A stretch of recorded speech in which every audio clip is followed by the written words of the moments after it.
So I decided to make this channel just because, honestly,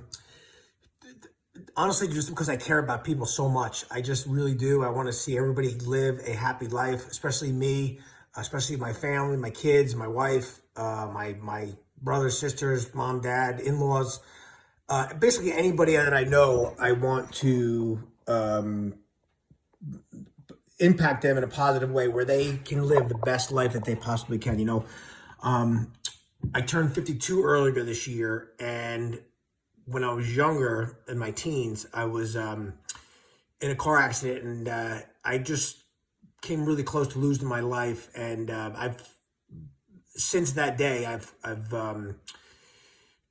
honestly just have always wondered really about life. You know what I mean? That's just who I am. I've always wondered about life and what it means and why we're here, and just I've always liked daydreaming and just thinking about that stuff. So I just want to share what I've learned over the years with whoever wants to listen. Maybe you do, maybe you don't. I don't know.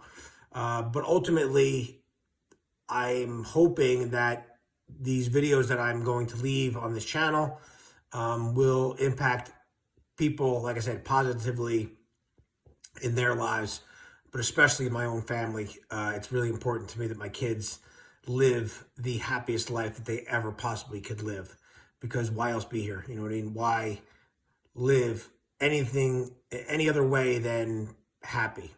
So with that being said, I've come across all kinds of things between being a teenager and now. Like I said, I turned 52 earlier this year.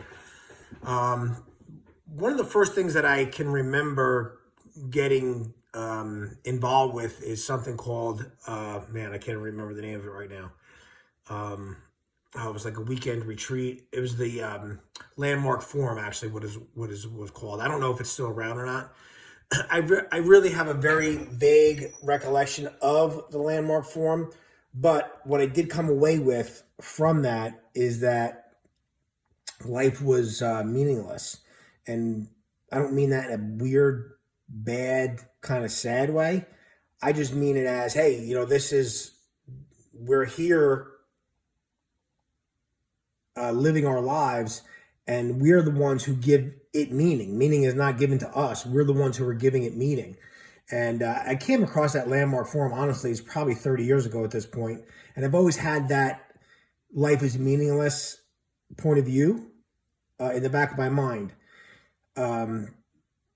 Throughout the years, it has unfolded to mean different things to me. But as of today, what it means and what it has meant for the past couple of years, actually, is that we are the ones who give it meaning. And I've reinforced that belief by learning from a lot of great teachers that you might have heard from.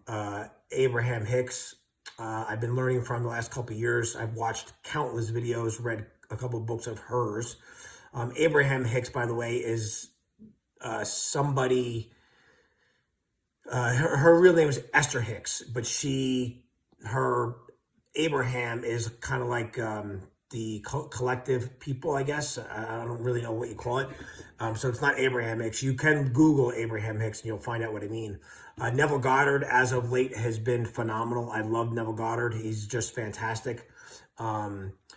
Bashar is also fantastic. There's a number of them that I've followed in regards to the law of attraction and just how things work. And again, how we as human beings are here.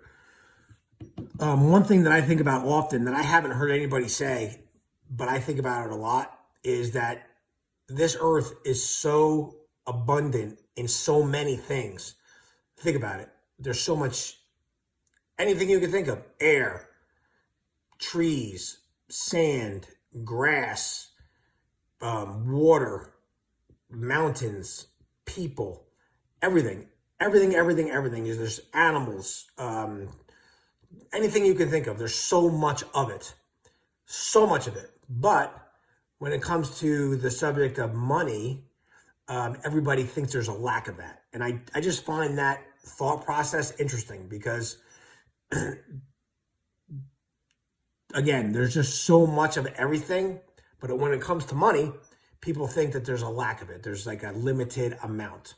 And that kind of reality that I noticed is interesting to me. So I wanted to get into this, but I came across I get emailed every day from Abraham Hicks. And I wanted to read the one that came through to me today. It says, we practice the art of allowing, which means reaching for the thought that feels best, not the thought that is the real thought, not the thought that is telling it like it is. You know, so many of us say, hey, I tell it like it is. Telling it like it is holds you where it is, all right? So damn it, I'm going to tell it like it is. I'm going to tell it like it is because everybody wants me to tell it like it is. Do they? I don't know. Because if you tell it like it is and you're not happy with where you are, you're going to get more of what it is. And that thought there is interesting to me.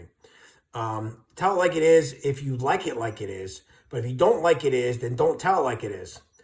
Tell it like you want it to be. Okay? If you tell it like you want it to be long enough, you will begin to feel like you want it to be. And when you feel like you want it to be, it's going to be, it bees like you want it to be. So telling it like it is going to keep giving you more of what is. But if you tell things how you want them to be, you're going to get eventually how you want it to be.